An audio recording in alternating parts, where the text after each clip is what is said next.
ഇടുക്കി തൊടുപുഴയിൽ കൊല്ലപ്പെട്ട ബിജു ജോസഫിനോട് പ്രതി ജോമോന് വിരോധമുണ്ടായിരുന്നുവെന്ന് പോലീസ് പറയുകയാണ്. കൊല്ലപ്പെട്ട ബിജു 1 ലക്ഷം രൂപയോളം ജോമോന് നൽകാനുണ്ടായിരുന്നു.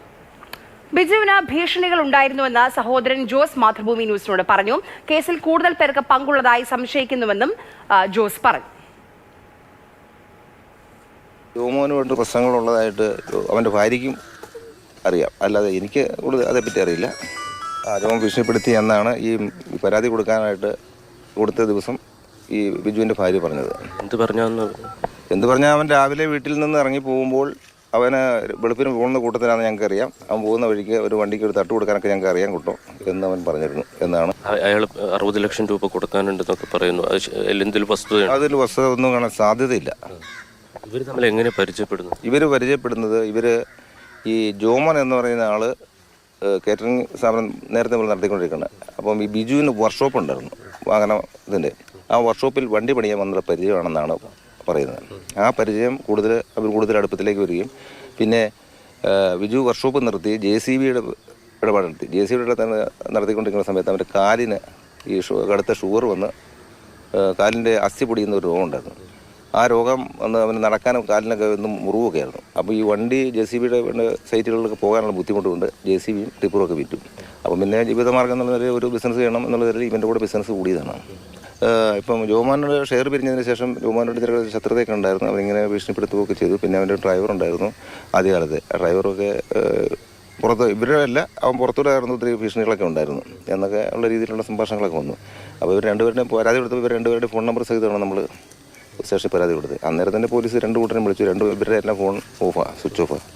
ഇത് രാത്രി തന്നെ അവർ ഇത് പ്രതികൾ പിടിക്കേണ്ട ഒരു സാഹചര്യം. അപ്പം മിസ്സിംഗ് കേസ് ഒരാളുണ്ടെന്നുള്ള ഒരു പോലീസിന് അറിയാമായിരുന്നു. അപ്പോൾ അതുകൊണ്ട് അവർ സ്പീഡപ്പായിട്ട് അന്വേഷണം നടത്തി.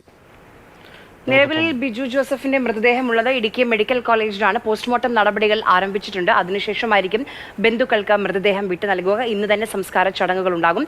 ജെയ്നസ് രാജുവും ശ്യാം പ്രസാദ് ഉത്തമനുമാണ് നമുക്കൊപ്പം വിവരങ്ങളുമായി ചേരുന്നത്. ആദ്യം ഇതൊരു ആസൂത്രിതമായ കൊലപാതകമാണ്. അതിന്റെ പ്ലാനിങ്ങിനെ കുറിച്ചൊക്കെ നമുക്ക് അറിയേണ്ടതുണ്ട്. ജെയിൻ, ആസൂത്രിതമായ കൊലപാതകമാണ്. ഒമ്നി വാനിലാണ് തട്ടിക്കൊണ്ടുപോയി അതിക്രൂരമായി മർദ്ദിച്ചത്. എല്ലാ ദിവസവും രാവിലെ പുലർച്ചെ ബിജു ജോസഫ് നടക്കാൻ ഇറങ്ങുന്നുണ്ട് എന്ന് പ്രതികൾക്ക് അറിയാമായിരുന്നു. ഇപ്പോൾ പിടിയിലായിട്ടുള്ളവരിൽ കൂടുതൽ ആളുകൾ ഈ കൊലപാതകവുമായി ബന്ധപ്പെട്ടിട്ടുണ്ട് എന്ന് പോലീസ് സംശയിക്കുന്നുണ്ടോ? ഈ ഒമ്നി വാൻ കണ്ടെത്തിയോ? ഒമിനി വാൻ കണ്ടെത്തിയിട്ടുണ്ട്. അത് ജോമോൻ്റെ ഒരു സുഹൃത്തിൻ്റെ വാഹനമാണ്. അത് പ്രതികളെ കസ്റ്റഡിയിൽ മേടിച്ചതിന് ശേഷം സയൻറ്റിഫിക് ഉദ്യോഗസ്ഥരുടെയൊക്കെ സാന്നിധ്യത്തിൽ ആയിരിക്കും ആ വാഹനം പോലീസ് കസ്റ്റഡിയിലെടുക്കുക. ഈ കൊലപാതകവുമായി ബന്ധപ്പെട്ട് കൃത്യമായിട്ടുള്ളൊരു ആസൂത്രണം നടന്നു എന്നുള്ള വിവരങ്ങളാണ് ഈ ഘട്ടത്തിൽ പുറത്തു വരുന്നത്. അതായത് ഈ 4 അംഗ സംഘം 15-ാം തീയതി മുതൽ തൊടുപുഴയിൽ ബിജുവിൻ്റെ നീക്കങ്ങൾ നിരീക്ഷിക്കുന്നുണ്ടായിരുന്നു. ഏത് സമയത്തും അപകടപ്പെടുത്താൻ കഴിയുന്ന തരത്തിലുള്ള നീക്കമാണ് അവർ നടത്തിയത്. പക്ഷേ ഇവർക്ക് അതിനുള്ള അവസരങ്ങൾ ലഭിച്ചില്ല. എല്ലാ ദിവസവും ഏതാണ്ട് മദ്യപിക്കുന്ന സ്വഭാവമുള്ള ഒരാളാണ് ബിജു.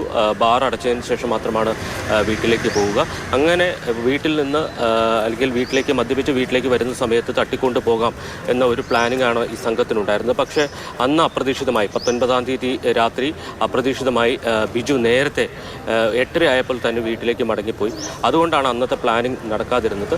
അതിനുശേഷം ഈ പ്രതികൾ ആ ബിജുവിൻ്റെ വീടിന് സമീപം തന്നെ രാത്രി കഴിച്ചുകൂട്ടി എന്നുള്ളതാണ്. അതിനുശേഷം 4 മണിക്ക് അലാറം വെച്ചുണർന്ന് 4:30യോടുകൂടി ബിജു പുറത്തേക്ക് പോകുമെന്ന് ഇവർക്ക് അറിയാമായിരുന്നു.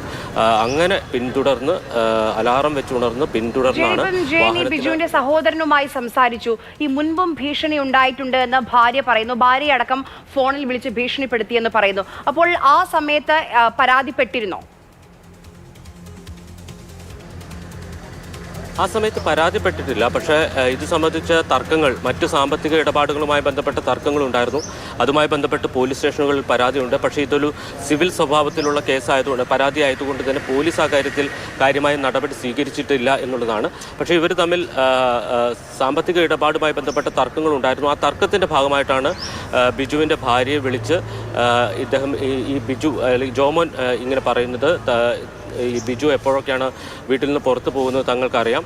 ആ സമയത്ത് വാഹനം കൊണ്ട് ഒരു ഇടിച്ചാൽ മതി എന്നൊക്കെ പറഞ്ഞ് ഭീഷണിപ്പെടുത്തിയിരുന്നു. പക്ഷെ അന്നത് അത്ര കാര്യമായി ആ കുടുംബം എടുത്തിട്ടില്ല. ഈ കേസിൽ പ്രധാനപ്പെട്ട ചുരുളഴിഞ്ഞത് ഈ കാപ്പ കേസ് പ്രതി ആഷിഖുമായി ബന്ധപ്പെട്ട് കേസന്വേഷണം പുരോഗമിക്കുമ്പോഴാണ്. ഇനിയിപ്പോൾ തെളിവെടുപ്പ് വളരെ പ്രധാനപ്പെട്ടതാണ്. ഇപ്പോൾ ഈ ആഷിഖ് ഇപ്പോൾ റിമാൻഡിലാണല്ലോ ഉള്ളത് ഒരു കേസുമായി ബന്ധപ്പെട്ട്. അപ്പോൾ ഇന്നിനിപ്പോൾ 3 പേരെ മാത്രം വെച്ചുകൊണ്ടൊരു തെളിവെടുപ്പിലേക്ക് പോകാനാണോ സാധ്യത, അതോ ഇനി ആഷിഖിനെ കൂടി കേസിന്റെ നടപടികളുടെ ഭാഗമായിട്ട് ഈ കേസിന്റെ പരിധിയിലേക്ക് കൂടി കൊണ്ടുവന്നുകൊണ്ട് ഒരു തെളിവെടുപ്പ്, എന്താണ് ഈ ദിവസത്തെ അന്വേഷണ സംഘത്തിന്റെ പ്ലാനിങ്? പ്രജീഷ, ഇന്നിപ്പോൾ രാവിലെ തന്നെ ജോമോനെ മജിസ്ട്രേറ്റിന് മുന്നിൽ ഹാജരാക്കും. ജോമോനെ റിമാൻഡ് ചെയ്യാനാണ് സാധ്യത. കസ്റ്റഡി അപേക്ഷ ഈ ഘട്ടത്തിൽ തന്നെ കൊടുക്കുന്നുണ്ട്. പക്ഷേ മറ്റ് 2 പ്രതികൾ, ആ 2 പ്രതികളുമായിട്ട് ഇന്ന് തെളിവെടുപ്പുണ്ടാകും. ഈ ബിജുവിൻ്റെ വീടിരിക്കുന്നത് പഞ്ചവടി പാലത്തിന് സമീപത്ത്, കോലാനിക്ക് സമീപം പഞ്ചവടി പാലത്തിന് സമീപമാണ്. അവിടെ എത്തിച്ച് തെളിവെടുപ്പ് നടത്തും. അതോടൊപ്പം തന്നെ ഇവർ ഈ വാഹനം ഇടിച്ചു വീഴ്ത്തിയതിന് ശേഷം ബിജുവിൻ്റെ വാഹനവുമായി, ഇരുചക്ര വാഹനവുമായിട്ട് ഈ പ്രതികളിൽ ഒരാൾ പോകുന്നുണ്ട്. അപ്പോൾ ആ വാഹനം പോകുന്ന വഴിക്ക് ഇന്ധനം അടിക്കുന്നതിനടക്കം പമ്പിൽ കയറിയിരുന്നു. കൂടാതെ ഇന്നലെ നമ്മൾ ഗോഡൌണിൽ നിന്ന് അല്ലെങ്കിൽ മൃതദേഹം കുഴിച്ചു മൂടിയ സ്ഥലത്ത് ഈ ഇടങ്ങളിലൊക്കെ തെളിവെടുപ്പുണ്ടാവും. ഇവർ ആ സമയത്ത് ഉപയോഗിച്ച വസ്ത്രങ്ങളുണ്ട്, ആ വസ്ത്രം കണ്ടെത്തേണ്ടതുണ്ട്. അതുമായി ബന്ധപ്പെട്ട് രാവിലെ അല്പസമയത്തിനകം തന്നെ ഈ തെളിവെടുപ്പിനായി 2 പ്രതികളെയാണ് മടങ്ങിയെത്താം. ഇപ്പോൾ ശ്യാമപ്രസാദ് ഉത്തമൻ കൂടി ചേരുന്നുണ്ട്. പോസ്റ്റ്മോർട്ടം നടപടികൾ വളരെ പ്രധാനപ്പെട്ടതാണ്. ഇന്നലെ സീൻ മഗസ്തർ കഴിഞ്ഞതിന് ശേഷം ഉടൻ തന്നെ ഇൻക്വസ്റ്റ് നടപടികൾ പൂർത്തിയായി. ആ 2 സീൻ മഗസ്തറിൽ തന്നെ ഒരു പക്ഷേ പോലീസിന് ഏകദേശം ഇതിന്റെ ക്രൂരതയുടെ കാര്യങ്ങൾ വ്യക്തമായിരുന്നു. പിന്നീട് ഇൻക്വസ്റ്റ് നടപടികളിലേക്ക് പോയപ്പോൾ തന്നെ എന്താണ് പ്രതികൾ എത്രത്തോളം ക്രൂരമായ മർദ്ദനം മുറകൾ നടത്തി എന്നുള്ള കാര്യവും വ്യക്തമായിരുന്നു. പിന്നീട് ഇനി പോസ്റ്റ്മോർട്ടം റിപ്പോർട്ടിൽ എന്തായാലും ശാസ്ത്രീയമായിട്ടുള്ള പ്രധാനപ്പെട്ട ഈ കൊലപാതകത്തിന്റെ വഴികൾ കൂടി, ശരീരത്തിനേറ്റ മർദ്ദനങ്ങൾ ഉൾപ്പെടെ എത്രത്തോളം ആന്തരികമായിട്ട് ക്ഷതമേറ്റു നടക്കം ഇനി ലഭ്യമാകും. ശ്യാംപ്രസാദ്, അതുകൊണ്ട് തന്നെ പോസ്റ്റ്മോർട്ടം എപ്പോഴായിരിക്കും നടക്കാൻ പോകുന്നത്? ഇനിയുള്ള കേസിന്റെ തുടർ നടപടികൾ, ട്രയൽ ഉൾപ്പെടെയുള്ള ഘട്ടങ്ങളിലേക്ക് വരുമ്പോൾ ഈ പോസ്റ്റ്മോർട്ടം റിപ്പോർട്ട് ഈ കേസിൽ എത്രത്തോളം പ്രധാനമായിരിക്കും?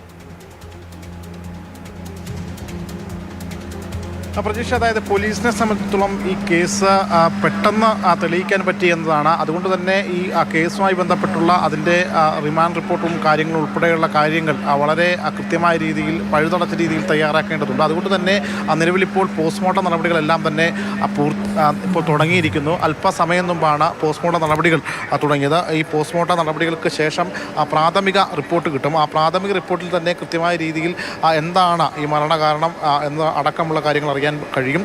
പ്രത്യേകിച്ച് ഈ ഇദ്ദേഹത്തെ ബിജുവിനെ കുഴിച്ചിടുകയാണ് ചെയ്തത്. അതിനുശേഷം ഉൾപ്പെടെയുള്ള, അതായത് മരണത്തിന് ശേഷം സംഭവിച്ചതും മരണത്തിന് മുമ്പ് സംഭവിച്ചതുമായ ശരീരത്തിനേറ്റ ആഘാതങ്ങൾ അത് കൃത്യമായ രീതിയിൽ അത് വിശദമായ പോസ്റ്റ്മോർട്ടം റിപ്പോർട്ടിൽ മാത്രമേ അറിയുകയുള്ളൂ.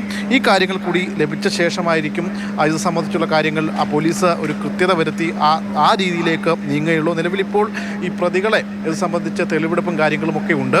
ഇതിലേറ്റവും പ്രധാനപ്പെട്ട ഒരു കാര്യം എന്ന് പറയുന്നത് ഈ തെളിവെടുപ്പിന് മുന്നോടിയായിട്ട് ഈ കേസുമായി ബന്ധപ്പെട്ട് ഈ കേസിൻ്റെ ഈ മറ്റൊരു കേസിലെ പ്രതിയെ പിടിക്കാൻ വരുമ്പോഴാണ് ഈ കേസും ഈ ഘട്ടത്തിൽ തെളിയുന്നത്. ഈ ഭാര്യയുടെ പരാതിയും ഒക്കെ ഒരുമിച്ച് ചേർത്ത് വെച്ച് പോലീസ് ഈ കേസ് തെളിയിക്കുകയും ചെയ്യുന്നത്. നിലവിലിപ്പോൾ ഈ ആശുപത്രിയിൽ പോസ്റ്റ്മോർട്ടം നടപടികൾ പുരോഗമിച്ചുകൊണ്ടിരിക്കുകയാണ്. ബന്ധുക്കളും മറ്റും ഇവിടെ എത്തിയിട്ടുമുണ്ട്. ശ്യാംപ്രസാദ് ഉത്തമനും ജെയിൻ എസ് രാജുവുമാണ് വിവരങ്ങൾ നൽകിയത്. ഒരു ഭാഗത്ത് വളരെ പെട്ടെന്ന് തന്നെ ഇതൊരു കൊലപാതകമാണെന്ന് തെളിയിക്കാൻ പോലീസിനായിട്ടുണ്ട്. തെളിവുകളൊക്കെ ശേഖരിച്ചുകൊണ്ടിരിക്കുകയാണ്. പോസ്റ്റ്മോർട്ടം നടപടികൾ പുരോഗമിക്കുകയാണ് ഇടുക്കി മെഡിക്കൽ കോളേജ് ആശുപത്രിയിൽ.